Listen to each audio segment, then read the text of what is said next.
I looked at the house and all the property, and I went, wow, I could never imagine how beautiful it was in my head, because I had nothing to compare it to.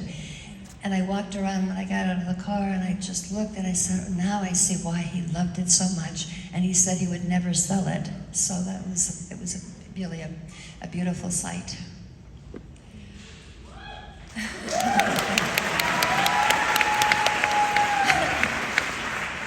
And speaking of stories, I would also love to hear some stories about Lisa Marie as a teenager, because she talks in depth about how wild she was. And I'm a mother of 2 teenagers, and my heart goes out to you. So I would love to hear some stories. Say no more. That your heart went out to me, that says it all. Oh my gosh, Lisa. She was her own person, that's for sure. And she was a little spitfire. She was, we had such a great time growing up. And actually, it was just her and I, obviously.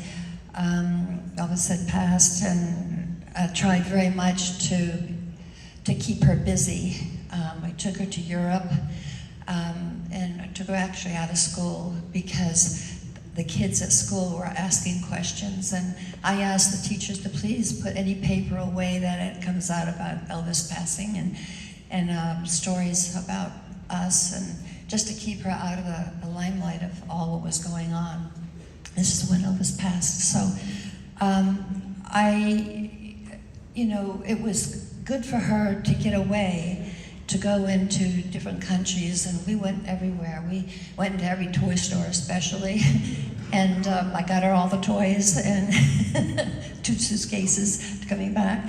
But it was just anything that could keep her mind off of losing her father. And we were there for a good almost 2 weeks, and it was helpful. I just wanted all the paper. I made sure that when we were out, that when the papers would come out, and it was right in front of us, that they would take it away. The same thing here in the States. So she didn't see any of that. But I think she wants to know when she got grounded. Oh. You want to know all the dirt. We're really going to go there? Well, there's quite a few times she got grounded. Then it was all about boys. She'd sneak out and say she was going, with her girlfriend. And I followed her one day when I was a bit suspicious, and I had my sister come with me. We followed the car, and of course found out where she was going. I did get out of the car. I don't know if she ever told you this. Not yet. Put her in my car, and we went home, and I told her, that I was very disappointed in her, that she lied, and that I didn't like the guy she was going with. And she goes, why? I go, well, because I don't think he's good for you. I think that he's a bit old for you. And so she said, well, what about my father? With me. I didn't say anything else after that. That's a good one. What ways do you think that you and Lisa Marie were different? And what ways do you think that you were very much alike? Oh boy, that's a good question. We were different. I mean, Lisa was curious, very curious about different things. And she wanted to experience different things. And some things, I was concerned about. I was mostly concerned about her hanging out with the wrong people. She seemed to like the feeling of not being normal. She wanted to be different, and she didn't want me to tell her. She was difficult as far as getting her to understand why I didn't want her to do certain things. She wanted to experience things herself. So I think that, and we would have little rounds of disagreements, and, she just wanted, just like I said, to experience stuff. And I think for a mom, that's hard to let go of. I mean, she did experience with drugs, she did, and that was difficult, but we got through it. She had a good head on her shoulder. Lisa was not stupid. She was very smart. She wasn't, at school she could care less about school, but I'm talking about in her thinking and her thoughts of what she wanted out of life and how she wanted to live it. And I did worry about her and where it was going. But then as she got older, 17, 18, of course she met Danny. And that's your dad, you know. I didn't know that. It's a lot of Dannys.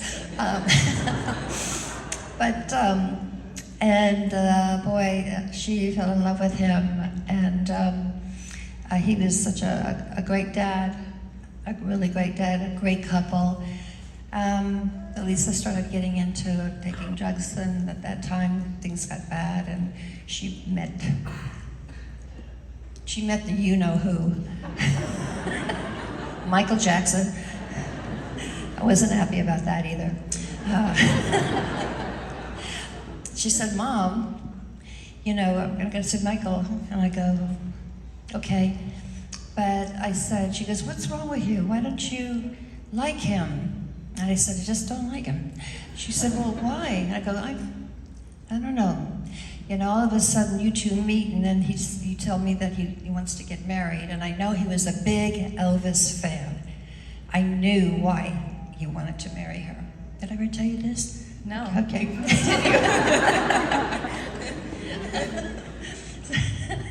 But I did know, and that was the reason why. And she found that out, actually. She realized it. She hardly ever saw him. And she would call me up and say, "Michael hasn't been home for 4 days. I don't know where he is." So I said, "Well, didn't he call you, or didn't he tell you when he left where he was going?" Did you hear this one? No. Are you bragging? No. I just don't want to be Like, I know all the redundant. You already stories, said it. I don't want to say it. Did you like Michael? I did. You did? I did. Did I you? was 6. You were 6? I had a great time. I bet. So, yeah, I was not happy about it. I knew that it wouldn't last. And she said, we were walking in Hawaii on the beach. Walking on Hawaii. We were walking in Hawaii on the beach. And so we're talking, and she was saying, "So what do you think? We're getting married, Michael and I." And I said, "You're what?" And she said, "We're getting married." And I said, "Lisa, you need more time with him. You haven't had enough time. You rarely see him as it is." So she goes, "No, Mom, we're in love. I want to marry him." Well, obviously they did. And sure enough, when they got married, she hardly saw him. She'd call me up and say, "Mom, I have no idea where Michael is. I can't reach him. He won't answer the phone." This is true. Did she tell you that? Okay. We're all learning a lot together.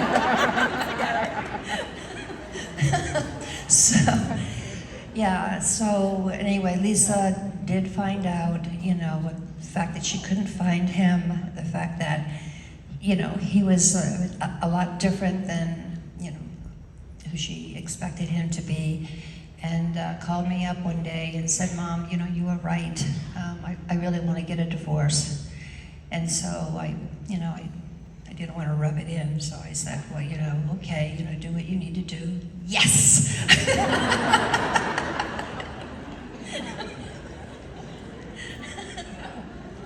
So that was number 2 we got rid of. So. What other boyfriends did you not like?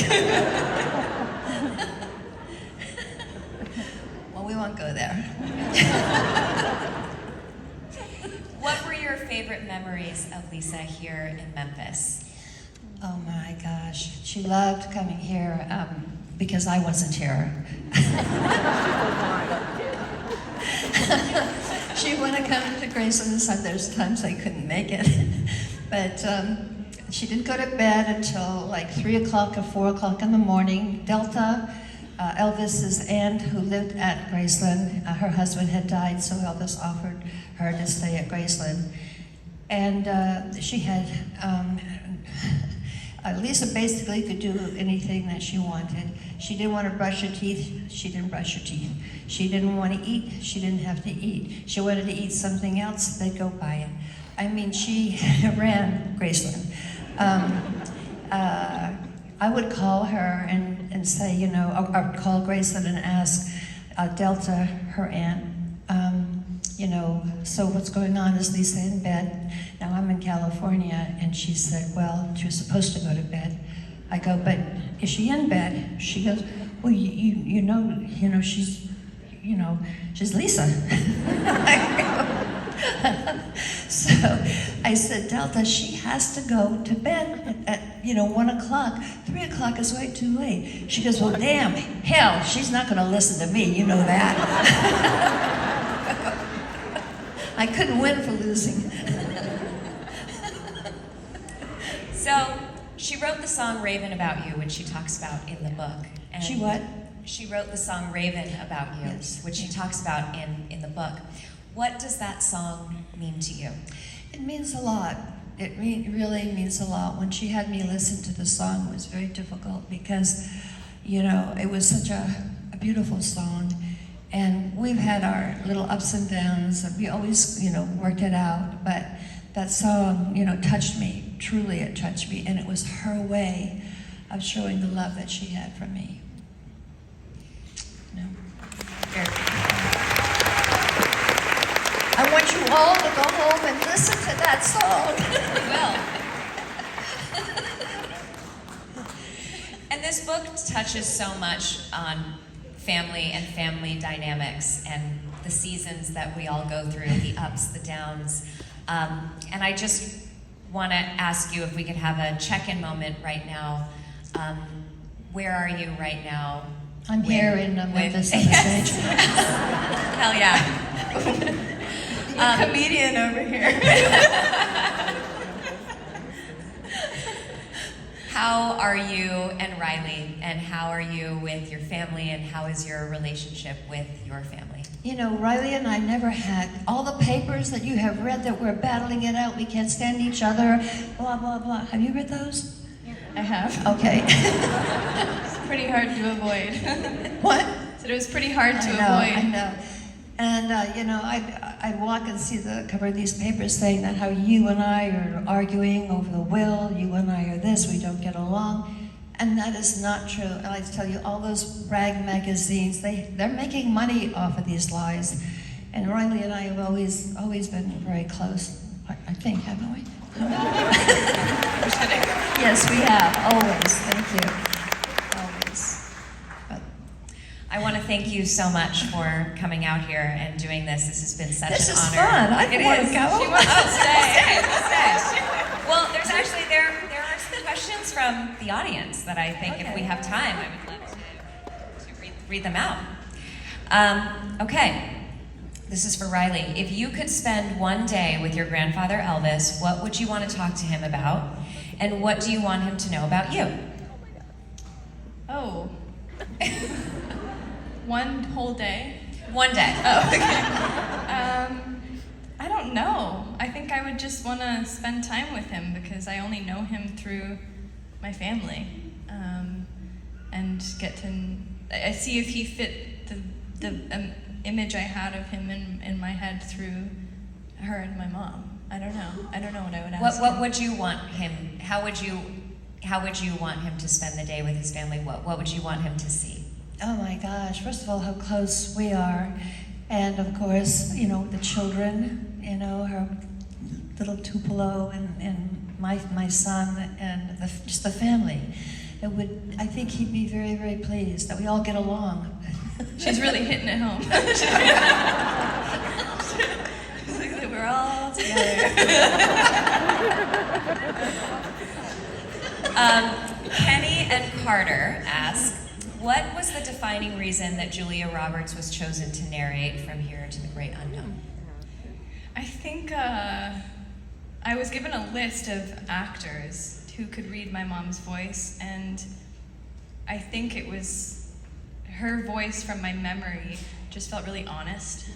And my mom was just so honest, and it wasn't, I don't know, there was just kind of like a strength to Julia that I felt that was right, I think. And she said she would do it, so that was well, great. that's a plus, yeah. Deneen asks, what music did your mom most enjoy other than Elvis? Oh my gosh, everything. Like, she loved disco. She What? disco. Disco? Like to dance like at Yeah. night. Like she liked disco. We've got one disco fan here. She loved, I mean, so many things. When she was a teenager, she loved Pink Floyd. She loved like Music. she loved being like she loved like metal, hair metal, like when she was a teenager. But she loved. She loves scary movies too. Used to yeah, watch them. horror movies. Yeah, horror movies. All that killing. Yeah, she really enjoyed forcing us to watch scary movies. Music, like everything. She loved, like currently before she passed, she loved Lady Gaga and Adele she loved. What else? Huh? Guns N' Roses, Yeah, of that's course. true. That's true. Guns N' Roses. Her mother. Aretha Franklin. You guys know. Yeah. What? Elton John. Elton John. Yes, she Oh, loved Elton John. yes. She loved 70s music. You know, she was a big Elton John fan, and I got in contact with his manager for her to meet Elton. Did she ever tell you this one? It's in her book. Oh, it's in her book. Oh. Read her book. Here it is.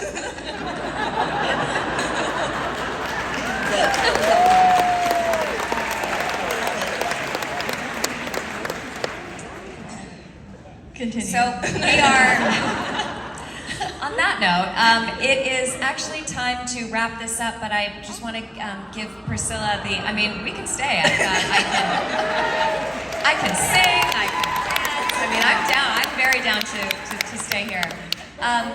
I just want to ask you before we exit this stage, is there anything while we are sitting here talking about Lisa Marie, is there anything that you want the audience or anyone reading the book to really know about her? Yes, you know, Lisa could be tough at times, and she would show her strength, but she was so giving, so caring, loved people, and she, you know, she was always trying to find herself and what she could do to help. She was always in her heart thinking, you know, who she is. Yes, she